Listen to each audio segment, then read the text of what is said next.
All right, today is day 2 of our fall painting. And yesterday, your objective was to find a painting, bring it into Photoshop, create your contour lines, okay? And then we are going to start filling in the values of your shape to create a form. All right. One thing I want to go over though before we continue, we have the elements of art. So we create a shape with our contour line.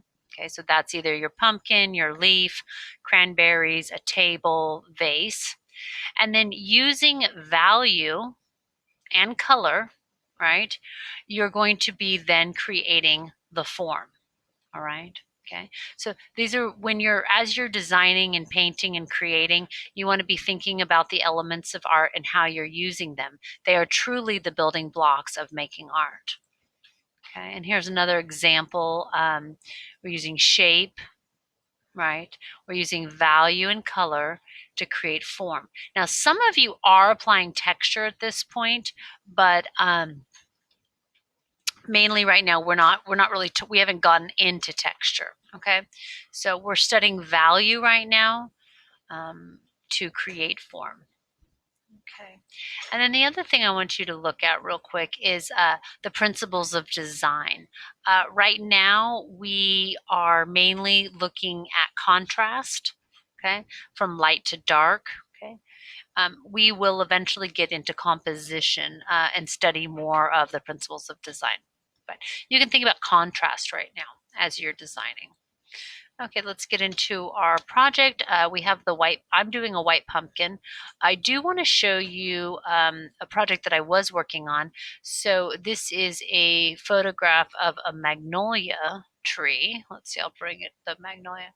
Okay, so here is a photograph I took of a budding magnolia tree, a flower in the fall.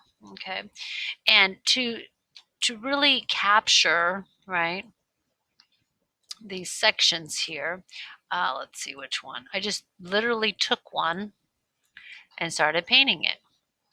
Okay, and as you can see here, I'm blocking in all the different values, okay, from light to dark. And then as I smudge it and paint it, I'm making sure I'm following that contour. All right, and then I control Jade some of these and then altered them. Okay. So again, we're using a shape, value and color, following the contour, and we're creating a form. All right, let's go back to our white pumpkin. Okay, so the first thing I'm doing, like I said, is I'm going to just block in the pumpkin painting. I'm going to up my brush to, let's do like a 16. Okay. The other thing is you want to make sure your opacity is at 100 and your flow is at 100. What will happen is when you remove the background, if your flow and opacity are not at 100, it won't be thick enough. Okay. And actually for this assignment, I'm definitely going to remove my background because it'll enable me to see better. So if I hit the I button, okay, the keyboard, this allows me to pick out my color. So I'm just going to come in here. And as I'm picking out my values, I'm placing them accordingly. Okay. Remember, as you're painting, make sure, now if you just need a little bit of paint, just dab it in there, okay? That's that there. Okay, I've already kind of created this part here. Now, if it is white and you're like, well, I don't want to use all my white right now because, okay, now I'm not going to do the whole entire pumpkin. I'm just going to work on this. Let's just work on this side right here. I'll get a little bit of this down here. Right there. Now every day is a little different, huh? So here, let's put a little bit in here.